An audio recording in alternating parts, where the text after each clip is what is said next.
Um, New music, movies, and documentaries I've seen. So I'm gonna go to my big screen here. I saw recently Black Phone 2. I don't know if any of y'all have seen the first one, or seen the sequel, Black Phone 2. This joint came out last year, September 20th, 2025. Hold up, that was at Fantastic Fest. And then October 17th, 2025 in the US. So I was late to the party a little bit. But yeah, saw this here, one of my friends. And this, it's interesting. Like, I have thoughts on the movie, and then I have thoughts on horror movies and just like how I've seen them affect people. I'll say it like that. I don't want to project too much and get ahead of the cart. But yeah, as far as the movie, I thought the first one was better than the second one. Second one's not bad. Uh, it stars Ethan Hawke in both movies, and for those of you who don't know, and I don't want to spoil it, for any of you who do plan on going to see it, uh, now the first one we will talk about the first one, so there might be spoilers with that. But the second one, I don't want to give away, what it is. I'll give you that. But 6 months from now, if we return to this, I might talk about. That's on you. But uh, yeah, the first one I feel like was better. The premise of the first movie is you have this serial kidnapper killer guy, played by Ethan Hawke, who wears this I don't even know what is this thing made of.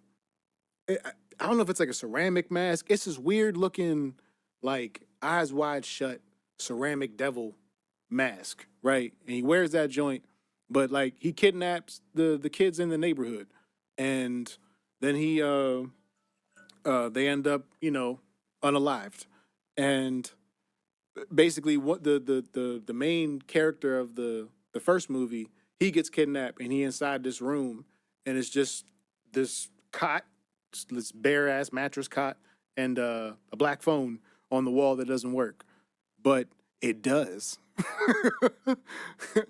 So uh on some supernatural stuff, all the other kids who had previously been taken and died can speak to him through this black phone, and they try to get him to be able to break out. And that's the premise of the first movie.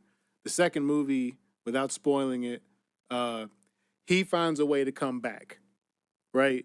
And the kids are a bit older. It takes place sometime after the first movie, and instead of now being uh, in that room where he was locked up at, now they're at a campgrounds, a youth campgrounds, Christian youth campgrounds, um, in which they have to deal with the serial killer. So that's the premise of the movie, without spoiling it or anything like that, and giving away any of the bits. Um, but yeah, I mean, the second one was cool, and I guess now we can lead to my thoughts more so on horror movies in general. Like, I'm not a big fan of horror movies. Uh, I don't knock people who do watch them. There are certain movies where I'm just like the point of a horror movie is supposed to like scare you, right? Like I would assume like you go to a horror movie to be afraid or get spooked or something, something with fear. I would assume, and usually the storylines that go with those movies, are what they are. At some point, just like the whole overly violent and gore aspects of things have taken precedent in horror movies. And for some folks, as a son of a social worker, um, and person who uh, works in psychiatry, psychology, um, you putting those kind of things out there and putting them out in mass, and there's no balance where people can see. I don't know what the opposite of what I'm talking about as far as like the gore, violent horror movies would be. But it's just like, all right, it's just not my, at some point it's not my thing, but you start to see that there's like, you feel like there's some aspect of programming that happens. Um, Not to get too tinfoily hat, but Excuse me. We here, so let's get our X Files on. Shout out to Ryan Coogler because he's gonna be directing the new X Files. um, but yeah, like I just what they do with movies and how they push them to people. Um, it's just like I just don't like it, and the visuals and the narratives they push with it, and then the marketing that goes behind it. Now we got social media, so you get in marketing. I forget what they said. We see um a crazy amount of ads every single day. It was like in a week it's in the thousands, but in a day it was like it might have been close to 1,000 times on average you might see an advertisement, which is just bonkers to even think about. But like that's programming in itself. Marketing is programming and propaganda and promotion in a genuine sense. But it's trying to get you to think a certain way about something. Um, so in the basic sense of like a movie, uh, there's a reason why someone put something together, and that's art too. You interpreting it and you walking away with whatever your feelings and thoughts are on stuff. But I say all that because, like, when it comes to like Freddy Krueger, um, for Nightmare on Elm Street, he's a pedo.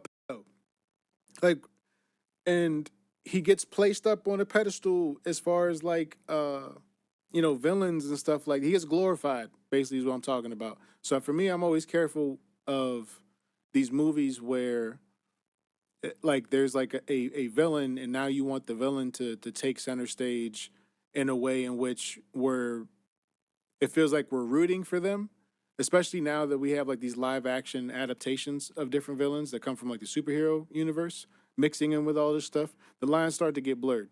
What I did appreciate about this movie or series so far with Black Phone is that the evil guy is evil straight through. Like, he's a villain straight through. Um, there's no question about it. You don't feel bad for this dude. They don't get into his backstory to make you have some sympathy.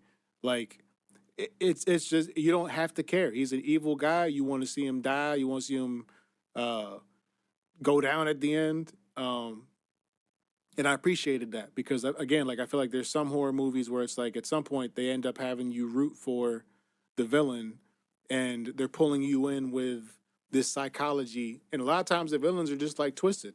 Like, and yeah, I got a whole thing. If we still with the tinfoil hat, how that leads to the populist state that we in now, where we're just so like in our echo chambers and and mind controlling ourselves almost in a way to what we want to hear and what we want to see and all that stuff.